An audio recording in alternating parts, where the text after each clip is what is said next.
Hello, good afternoon, and welcome to the State of Mobile Automation in 2024. My name is Kara Suarez. I am the Head of Product Marketing at Kobiton, and I am joined by Matt Clausen, who is the Chief Marketing Officer here at Kobiton. Hey, Kara. Glad to be here. How's it going, Matt? Going well. Good.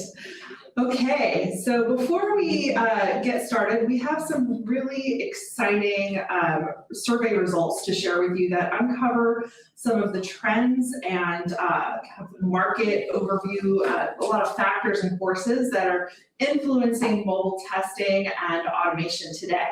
So before we get into the data, and there is a lot of data, we're going to cover a little bit about the survey that we conducted a little bit earlier and cover the methodology around it. Then we're going to take a business lens and look at some of the financial impacts of mobile test automation.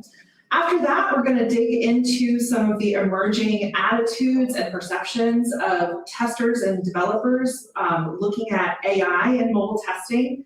And then we're going to take a deeper look at some of the role of automation in accelerating mobile software delivery.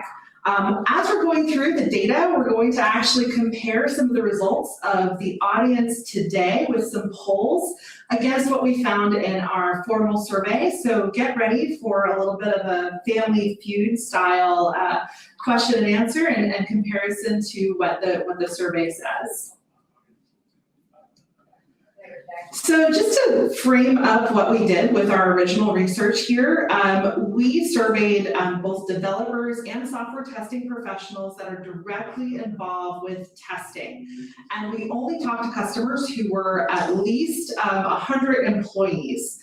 We did a methodology of just 30 multiple choice questions, and we ran the survey kind of late last year, and we spent the rest of the quarter analyzing the results. We had a really broad coverage of the different categories that were in terms of industries that participated in the survey. Obviously, information technology outweighs the rest of them, but you can see that gaming, education, banking and finance, automotive, all of that was represented. So it's a pretty broad sector. And additionally, we did only talk to companies that were 100 employees. You know, a handful of them had less than 100 million in revenue, but there was a lot of people that were kind of that mid-market range and even some very large enterprises as well. So with that, I think also keeping those revenue figures in mind is a great perspective to have as we dive into the business impact of mobile testing and what some of those challenges do. So one thing that we set sort of a baseline with our respondents was how often they're releasing updates to their mobile app.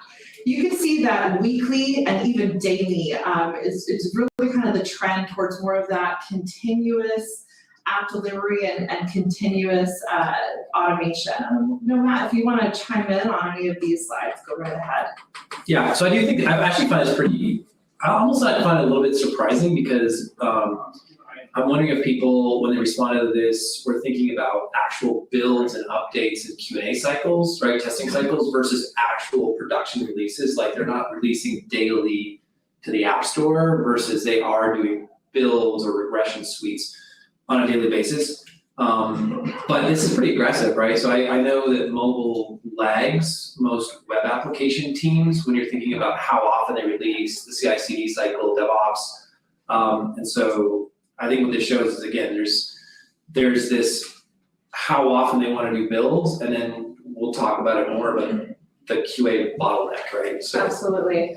Yeah, I think one thing that's clear is that there's just this increasing pressure to keep delivering, delivering faster and, staying ahead of the competition. I think that really comes through when you're looking at, weekly and daily releases.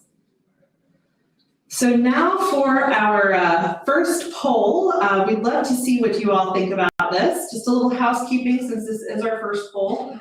You should be able to click on the survey results over on the right-hand column here. So our first poll is, what is the primary impact of slower app dev release cycles on your company? So the choices are diminished customer satisfaction, missed revenue opportunities, dev org staff churn, or other. So that poll should be open. You do have to click to the polls tab, so just make sure you do that, and we'll just wait a little bit longer to get results so everybody has a chance to weigh in.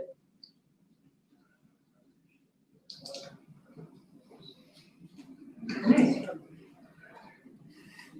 All right, so you want to see what the audience says here? All right, I'm gonna hit close. I think does it display to everybody, or do we just see the results? It should display to everybody. Okay, so we definitely had missed revenue opportunities in this group of the people on the webinar as kind of that leading impact, followed by diminished customer satisfaction. Let's see what the survey says. Actually pretty close, right? So our survey respondents cited diminished customer satisfaction as the leading impact, but a close second was missed revenue opportunities. So yeah, definitely some major business impact there. Next question was, what percentage of your company's revenue is earned through mobile? You can see that 50% said that at least 25% of their revenue is coming from, directly from their mobile applications. And I think that's just becoming more and more common when you think of all the different ways that paying customers can interact with, large enterprises or other organizations, even on a consumer basis. I think it is interesting as you think about kind of correlation between the different poll responses. Again, our poll does skew highly to the IT organization, which would lead me to believe app companies that are focused on software, what we used to call independent software vendors, but are app builders, right? So there's probably a relatively significant number of those types of companies, which is a kind of a mobile only, or obviously mobile first is probably a big respondent here, which is really interesting because honestly, this is certainly a trend we see, which is mobile isn't diminishing; it's only increasing in importance from a revenue perspective in many industries. So absolutely, yeah, absolutely. Okay, then we asked our survey respondents how much revenue is missed due to slow release times. And you can see that, over $100,000, between $100,000 and $500,000 annually, which is really significant because when you think back to the distribution of companies in terms of their overall revenue size who responded to the survey, and think about that in proportion to how many organizations that are less than $100 million or between $100 million and $500 million, this is a significant percentage. And even some that are doing, more than seven figures annually, all the way to the top. You could imagine, imagine that many of the larger enterprises, can really struggle with the impact that delayed mobile release cycles can have on their business.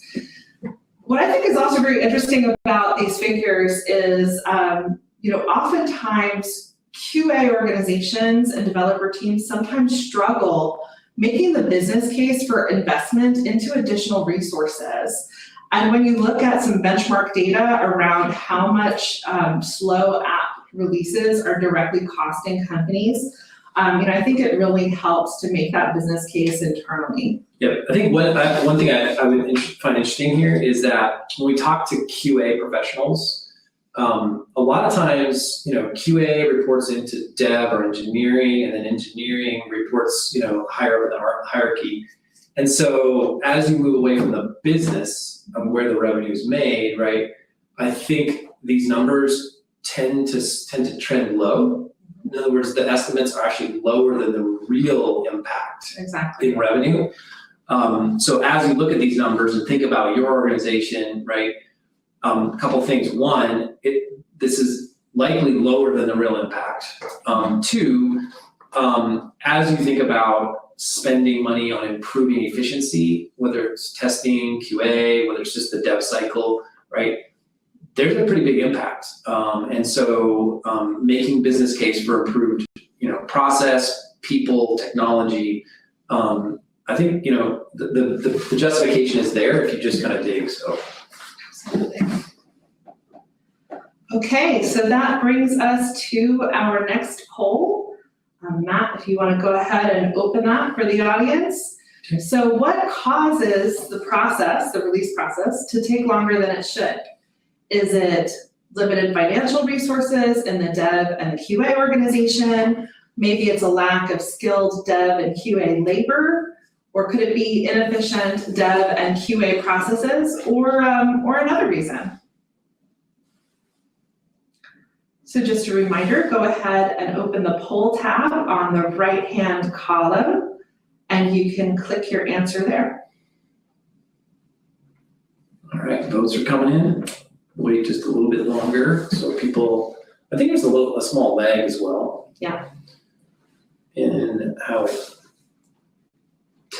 tallies this. Absolutely.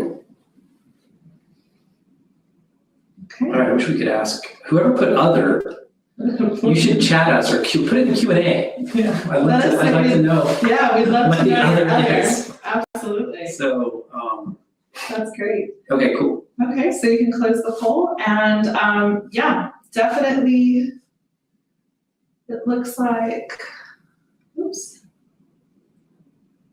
Yeah, inefficient dev and QA processes are the leading cause, right?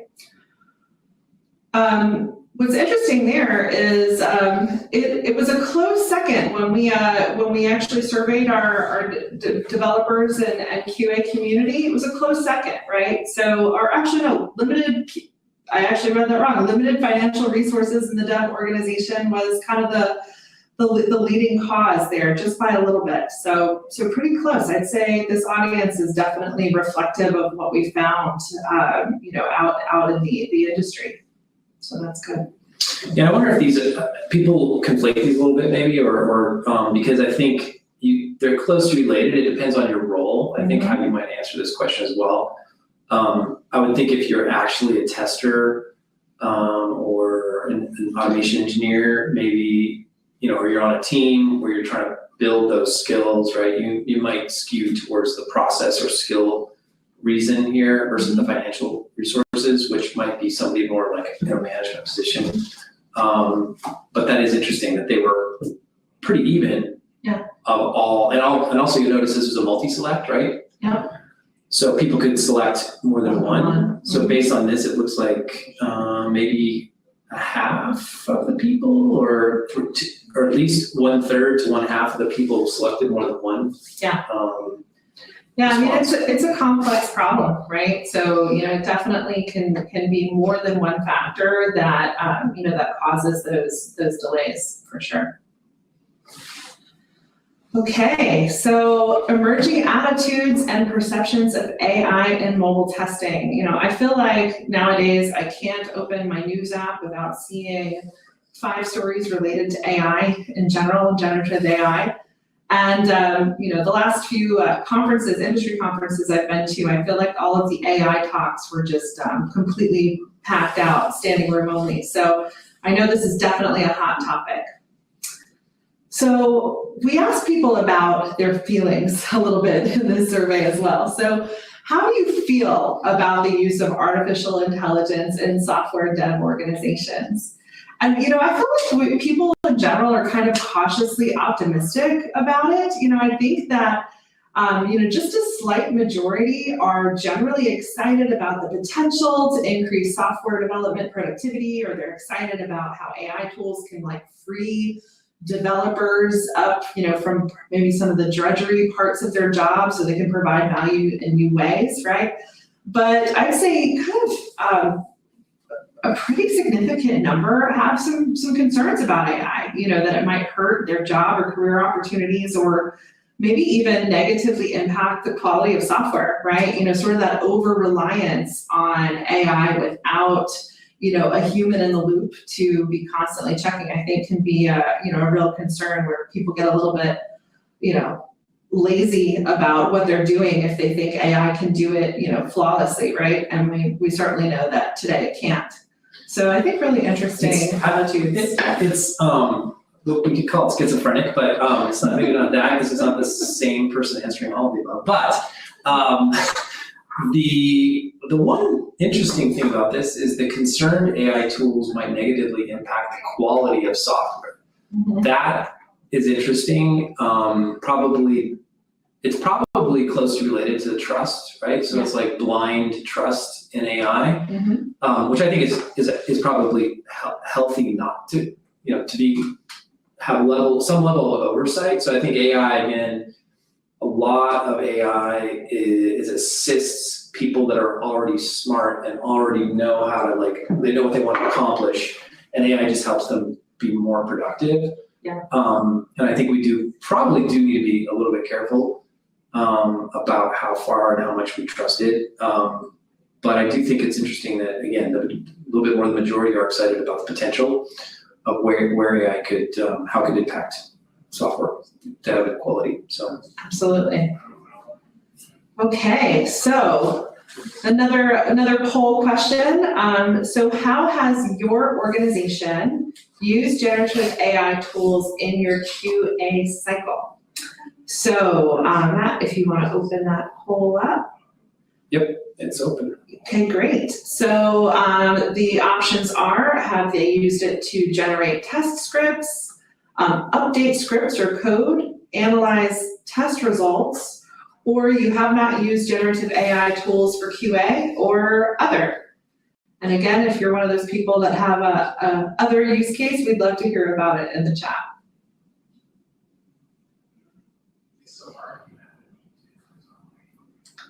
All right. Yeah. And so James, you said other, I'm not sure which question it was, but you just said other. We'd love to know what the other was, so if possible. And if you don't want to share it publicly, you can also put it in the Q&A to us, and you can just say, hey, please don't share this, but this is what it is, and we'll see it at least. Just super curious. But all right, so we'll stay open here for a moment. Yeah. More. Yeah. And okay, I'm going to close it. There you go. 2, 1. All right. Closed. So, so the majority of people in this audience have actually not used generative AI tools for QA. I think this is actually, survey says a lot of your peers are already using generative AI tools in your QA cycle. So I wonder if that's going to be surprising to some of the folks out here, that we have a little bit of a difference in our Family Feud style answers here. But the majority of survey respondents answered that they've used it for either generating the test scripts, updating scripts, or analyzing test results. So really just a small kind of minority have not used it at all in QA. So I wonder, that's actually really interesting as to why the difference, or it is interesting. Yeah. Maybe, you know what, one thing, maybe ad hoc here, I'll throw some ideas out, right, of what I've seen in tooling. Of course, I can speak to Kobiton. I won't necessarily attribute these features to Kobiton, but I've seen them within Kobiton Platform as well as other platforms. But I would encourage you just to look around and see what's available, because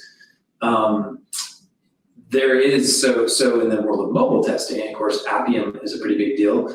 There are tools out there that will actually generate Appium scripts for you. And if you know much about, if you actually are trying to automate test scripts with mobile, you'll know that it's a pain because of the way apps are rendered. And so as you're clicking on objects and so forth, identifying the elements is pretty tricky. And depending on the platform, there's native ways to identify them, or there's other ways that are more generic around with Appium. Mm-hmm. And so I think being able to generate test scripts with reliable element identifiers is actually a huge, if you can find a tool that does that automatically.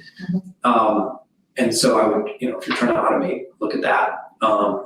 updating scripts of code, I think is self-healing there. So one thing, again, it's really tricky with mobile is the brittleness of automation scripts.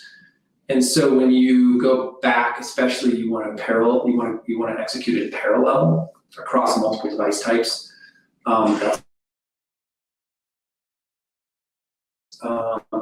The scripts that are being executed when an object or element isn't found, and then guess which element might be correct with some level of accuracy. AI is really good at that. And then finally, analyzing test results, that's really interesting. I think there are technologies out there that do all kinds of interesting visual differencing, which is cool. It can happen in the background or analyze after a run. There's certain validations, accessibility validations, other visual and text validations that can happen via AI after the fact, which is pretty cool. So I think there's a lot of opportunity, I think, for AI. Yeah. Yeah, I think there's definitely, just the sky's going to be the limit in terms of the creativity that I'm sure the tester and developer community is going to be able to bring to how they actually start leveraging these tools in their day-to-day. So, okay. So one more AI-related poll question to the audience, and this one's a little bit controversial depending on who's out here in the audience, but do you believe that AI-driven test automation can eventually replace manual testing for mobile apps? All right, it is open. The poll is open. Votes are rolling in. So, yeah, very interested to hear your response here on how bullish you are, so to speak, on AI, how far it can go. Yeah. Yeah, I think at the last conference I was at, out at Star West, I think that this was a big question that was kind of a topic in some of the AI talks. So. All right. Let's close the poll. Let's take a look at the results. Close it up. Okay. So there's definitely a bias towards yes, but saying only to a certain extent. So that was definitely the leading answer there, and only one person saying yes completely, and a few folks thinking it's always going to be essential. So that, again, is a little bit different than what our respondents said to the survey. So we actually had 50% of people saying yes completely, followed by yes, but only to a certain extent. So people really bullish about AI's capabilities here, which I find really interesting. What also has been sort of interesting to me when I think about this question is AI not only can eliminate or automate kind of manual testing functions, but also, we've seen AI-driven kind of scriptless automation coming from manual testers who have been able to generate automation scripts. So I think of it also as kind of a double-edged sword in a way, where AI can be leveraged to, by manual testers to actually make automation scripts, kind of eliminating some of the automation testing jobs. So I feel like it's not just manual testers that are going to be disrupted by the use of AI for sure. I think it's going to be both roles. Yeah, I think everybody on the call here today, if you testing and you're not into automation, right? I would look at AI as a way to sort of help you move to higher levels of productivity. If you're a manual tester, if you're even an automation engineer, I know automation engineers perceive AI as potentially life-threatening in some instances, and I actually think they should look at the tooling a little differently. And so, it would be just like if a writer is threatened by, Chat GPT versus a writer who says, I could write 50% more, or even double check facts or certain things, right, by using Chat GPT in a creative way, right? I think that's kind of the way I see this going is it could be a productivity enhancer for everyone. So Absolutely. yeah. But I'm a yes, but only to a certain extent. Yeah, I think I'm the same, only to a certain extent. So, which of the following AI capabilities would be most beneficial to your mobile test automation strategy? So this one actually was really evenly split. This was a multi-select question. I should have put that in the slide. It was multi-select for our survey respondents. But definitely people are excited about predictive analytics, being able to forecast potential defects. People are excited about natural language processing for better test case documentation, for sure. I think a lot of time is spent on updating documentation. And then actually the second most popular result, generative AI for generating test cases and test data. Right, so I think that is also something that is a huge time sink for people who are not leveraging, AI for that as well. Yeah, I think what's interesting is that test cases and test data is very interesting because I think test data actually might be one of the easiest areas that you could benefit because the whole notion of synthetic test data is super hot topic and actually is really important to the quality of your testing, right? The environment, the data you have to test against, or to actually be a better QA test environment. So, or tester and test environment too. But anyway, so yeah, I think it's interesting. Yeah. And then kind of the last choices, just image recognition for enhanced UI testing and machine learning algorithms for self-healing test strategies. Also something that we've seen our customers, have a lot of interest in as well. Okay, so let's dive into the final segment here, kind of the role of automation in accelerating mobile software delivery, kind of the state of the industry here. So we have a comparison between what percentage of your mobile test cases are people automating today versus their desired level of automation. And I think it's really clear that we could see that everyone aspires to have more automation, than they currently do.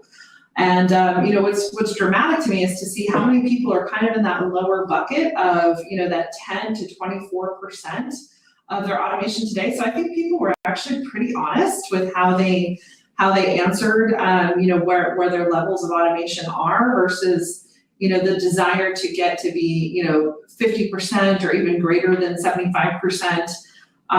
As well, so I think it's also so interesting to tie this back to some of the data that we saw around people's attitudes towards AI.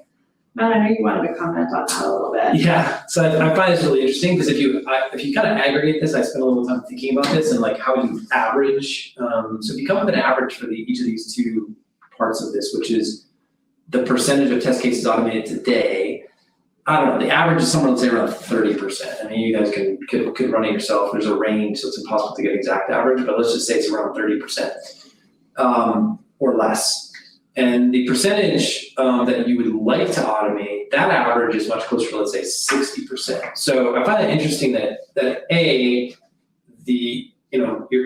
most organizations are like only halfway to the automation. I actually think that's probably optimistic that they're halfway.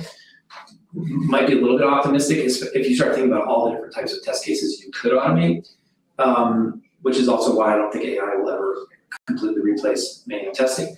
But if you think that if this group, right, that did this survey response aspires to 60% automation, then how in the world did 50% of you, or not you, but the people responding to the survey, basically say that AI could completely replace manual testing? So those two, to me, it's like, well, wait a minute. Are they did they get stars in their eyes? Like when you mention the word AI, suddenly there's like some kind of soundtrack, like, it's like, I don't know, like Chariots of Fire, like, oh yeah, we can do it. And then when they actually talk about the reality of getting the hard work of automating, and they don't have nearly as optimistic a view. So I don't know, it's kind of interesting. Yeah. I feel like it's kind of, sort of, so not to paint a negative picture, but like, Sisyphus pushing the boulder up the hill, because the more you automate, the more you think about, you start to uncover new test cases, new ways that you could automate. So I feel like that the more maturity that organizations have around their automation strategy, the more they have like a growing awareness of all the possibilities where automation could come into play, right? And that's something that's like this constantly moving goalpost a little bit. Yeah, I'll make one comment there, because I interviewed Lee from Weight Watchers in our summit a few weeks ago. And by the way, that is a really good talk, not because I was on it, but because Lee really had a lot of profound things to say about automation. They're pretty advanced in their mobile test case or test automation. But one of the things I thought was interesting is they completely changed their perspective on what is reasonable to automate and what's reasonable to automate in what time frame for their sort of daily testing cycles, right? And so I think the other thing is, another way to ask the question would be, what percentage of the test cases you want to automate, you need to automate, you desire to automate, there's an ROI to automate, have you achieved, right? And I think that's a better question to ask, because 100% of your test cases is nebulous, because what's 100%, right? As you were talking about, like there's always more you could do. Yeah. So really looking at like, oh, maybe we should just be smarter about our aspirations, have a design, and only automate the test cases that are going to provide that ROI, right? Exactly. Yeah, no, that's a great point. Okay, so this is our final audience poll. So if you've been a little shy in all the previous polls, this is kind of like your last chance to participate. We still have a few more slides here, but the last one we're going to do Family Feud against the survey respondents. So, what is the primary strategic driver for your organization pursuing a mobile test automation strategy? Is it to improve app functionality, improve user experience, accelerate app delivery, reduce costs, improve QA team productivity, or not applicable if you guys are not doing or pursuing a mobile test automation strategy today? All right, we'll wait a little longer. Actually, participation in polls was going up. So don't let us down, because right now it's a little slow. The vote's coming in here, so we'd like you to participate. Yeah. Everybody's doing it, come on. Okay, this is interesting. All right, I'm gonna close it in 3, 2, 1, gone. Good, okay. I think this might be the most interesting results of the day, because we had nobody say they're doing it to reduce costs, and the majority of people saying that they're doing it to accelerate app delivery. So really interesting to me. And I'm glad to see that, because when we think back, we're tying back to the rapidity of release cycles that we saw from the survey respondents, earlier on in this presentation. I think it really makes sense that people are looking to automation to accelerate their delivery timelines. Let's compare this to what the survey respondents said.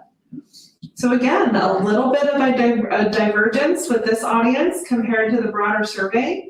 A lot of people were looking at it to improve app functionality and user experience for kind of the leading drivers. But I think it's actually kind of hard to untangle all of these different drivers, because when you're trying to improve app functionality and user experience, you can imagine that you're delivering updates, more frequently as you're getting kind of feedback on your product, feedback on your app. And that's something that you're trying to accomplish. So you're still under that time pressure of accelerating app delivery, which is a little bit different. So, by the way, I need to say something very important, which is I think you guys are smarter than the people that responded to the poll, but I should be careful about that. So if you responded to the poll and you're here, then guess what? You're equivalent in your smartness. But but I gotta think, I was actually surprised about the poll that improving, so all of these things are a potential outcome, obviously, of automation. But I do think probably the most profound one, I think, is either accelerating app delivery or improving user experience. Those two, but accelerating app delivery seems very underwhelmingly represented in our poll. In our survey. So I would agree. I think it's kind of interesting. So yeah. And if anybody's interested in, you can go to our website. There's an ROI tool there, which isn't really just about Kobiton, but a big chunk of what drives that, if you can kind of play with it, but and what your ROI would be, but it's based upon a percentage of automation. So where are you today? Where would you go? What would the ROI be for you? And in mobile, you have to. It's very interesting because I helped build that tool. So if you think about a traditional, let's say, web application regression suite, you build the test script and then you execute it from build to build to build to build, and maybe you execute it to some degree against different types of browsers, maybe. But the reality is, it's every time you execute it in a regression, right? You're getting your payback. But in mobile, if you can automate a script using, say, Appium, and you can play that script back against 10, 15, 20 different real device configurations, like device types, OS version, the configuration of that, et cetera, immediately, just over one regression suite execution, you've actually multiplied the use of that script 10, 15, 20 times. So the payback, if you were to compare that to doing that manually against each different device type, is much, much more profound. And organizations that aren't even very large that we talk to are surprised. They've never done the math of what that looks like and what the impact could be. So anyway, it's pretty interesting. Yeah, definitely. Okay, so we asked people, of course, we care about results. So we asked our survey respondents, what is the most positive business outcome since implementing automation testing? And you can see the majority of respondents said that their time to market has decreased by 25 to 50%. So that's a really significant time savings. So I think this definitely, for those of you I saw in the last in the last result, and somebody in the poll also said that they're not pursuing a test automation strategy at the moment. This might be the data that you need to kind of help get that internal support, around rallying around support for looking into automation, because what does it mean to your business to be able to decrease your time to market by, at least 25%, right? And we've seen, there's a handful here that have, that have decreased it more than 50%, which is really significant. 18%, it's pretty, I think that's actually pretty significant here, that they believe that. Absolutely. So that's cool. Yeah. Okay. And which of the following metrics best indicates successful test automation implementation? It's going back to speed again, the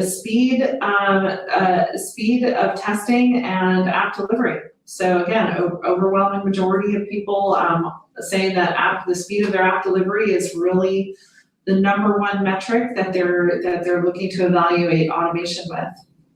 I find it interesting. I think I'm going to go back to early days of Agile and Scrum. There were a lot of polls done because it was obviously the hot topic, let's say, and 10 years ago, between 10 and 15 years ago, in terms of just moving to Agile.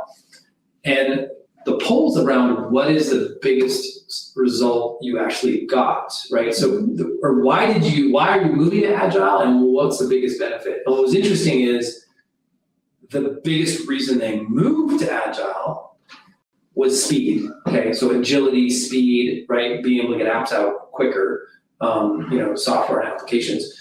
But what's interesting is when you ask them what was the biggest result you received, it was quality.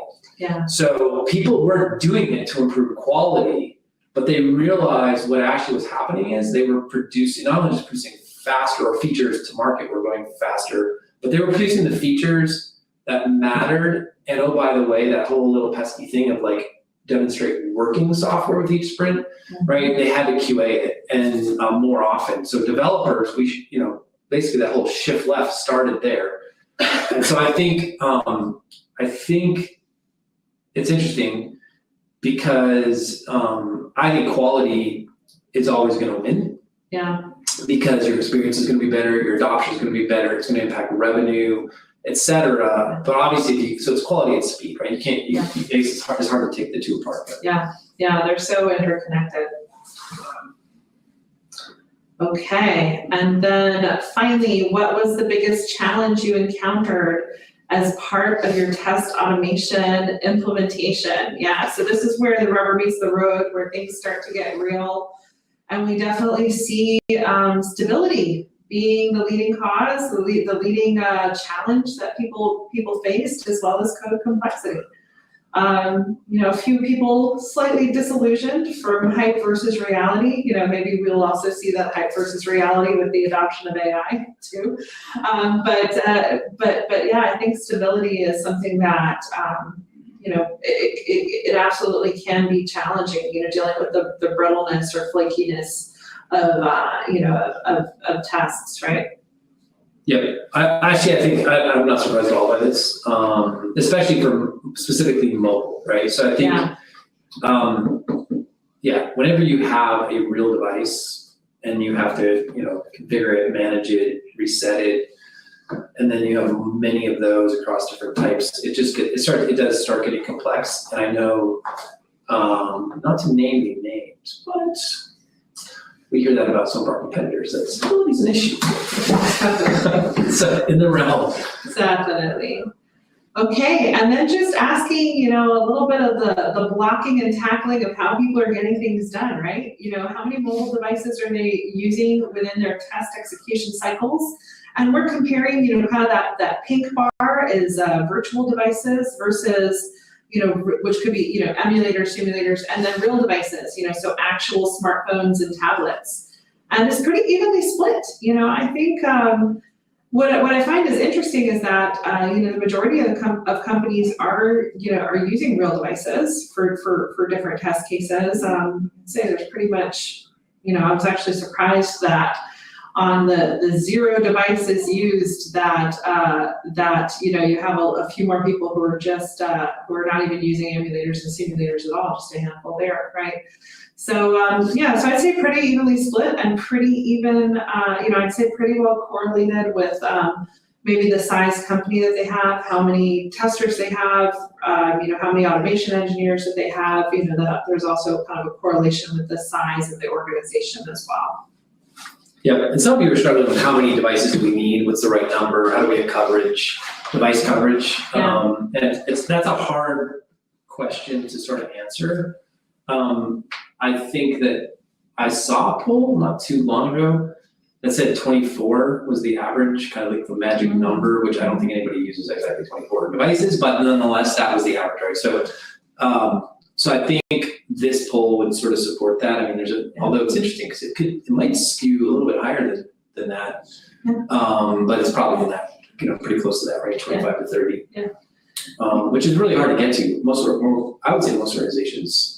I'm actually a little bit surprised how many real devices in this poll people were using. Yeah, I thought it was going to be if you had just asked me what I thought without seeing this data, I would have thought that there would be people using a lot more virtual devices and a little bit less on the real devices. So I was kind of pleasantly surprised to see that real devices are really kind of well matched, and also the fact that companies are using both. They have different test cases, at different parts of their software development cycle, and they're using real devices for some and virtual devices for other. So it's very interesting to see.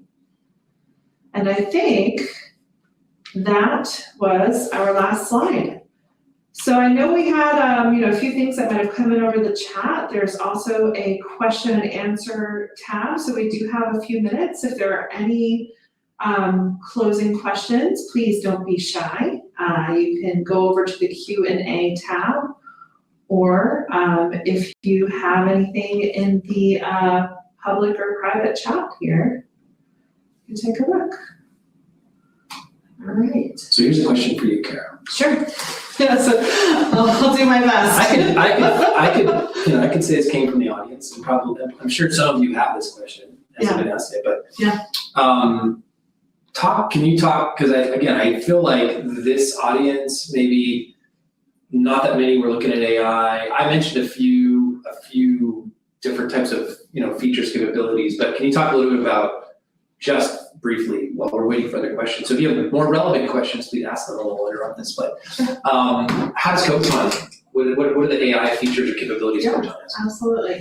So we really have a suite of AI augmented testing tools. I would say we can start with some of the more obvious things. I think, using manual testing to just generate Appium scripts. I think that's one way that we really shine with our implementation of AI. I wouldn't call it specifically generative AI, but it is a Appium generation that is 100% open standard Appium that you can export.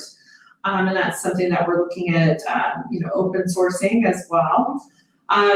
Additionally, we have, looking at the way we leverage no code in our validations, right? So we can take the exhaust from a test session and actually do validations for accessibility that can range from things like test target size, for fingers actually touching the phone, or color contrast, or kind of a variety of things there. As well as other types of visual validations, performance validations, crash, right? There's a lot of things that we can do without any code that are really powered by AI. Do you want to add if there's anything? I think actually even the self-healing Appium is really powered by AI as well. Yep. So I was also really inspired. We had a meeting today with partner Applitools, and so if you guys, I encourage you also check out Kobiton, but check out Applitools, what they do with visual testing. Yeah. It's really cool. And then when you put the two together, and we might be making an announcement around that partnership, but it's pretty compelling. So absolutely good stuff. So hey, thank you guys for participating. Thanks, Kara. Yeah, thank you, Matt. Thanks for joining. So where can they get this report? Yeah, so that is a great question. So if you come just to Kobiton.com, we have it featured on the homepage of our website. So that is probably the easiest way to get it if you want to wait right now. But I think as far as a thank you note from this email, we'll be sending you a link where you can download the full report and read it in detail. Awesome. Great. Thank you. Thank you.